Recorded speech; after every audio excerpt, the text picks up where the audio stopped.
one event that almost sparked the end of the Cold War. Today we're diving into a lesser-known but critical moment in history that could have reshaped the world as we know it. In 1962, it all came to a head during the Cuban Missile Crisis. The Soviet Union secretly placed nuclear missiles in Cuba, just 90 miles from U.S. shores. This move was a game-changer.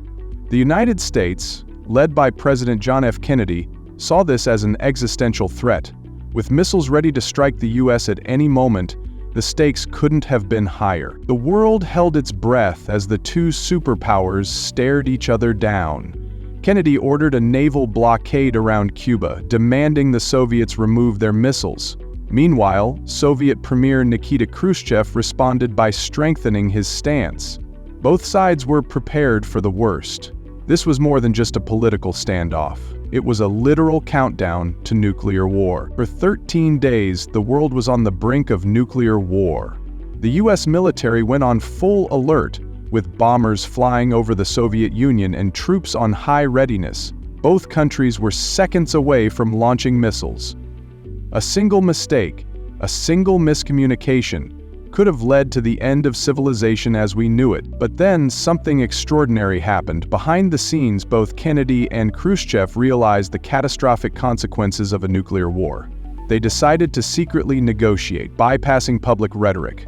Khrushchev agreed to remove Soviet missiles from Cuba, and in return, Kennedy secretly promised to remove US missiles from Turkey, which had long been a point of tension. On October 28, 1962, the Cuban Missile Crisis officially ended, but not without leaving a scar.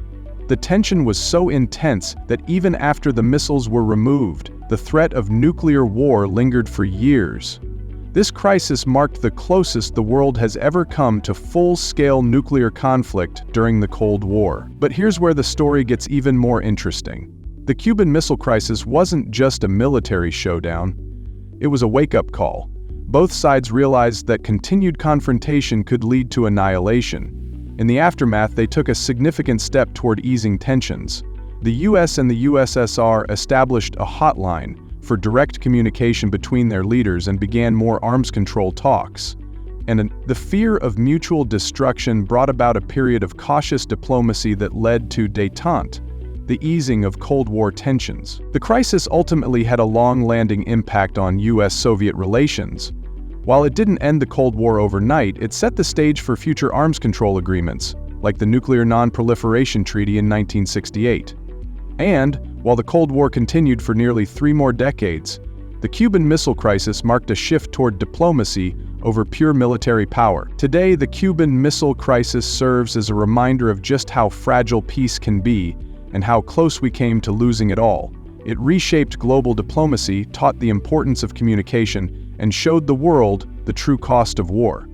The Cold War didn't end then, but this battle nearly made it. So what really happened during the Cuban Missile Crisis? A narrow escape from global catastrophe and the beginning of a new chapter in Cold War diplomacy. It wasn't the end of the Cold War, but it was a pivotal moment that showed the world the power of negotiation and the value of avoiding nuclear war.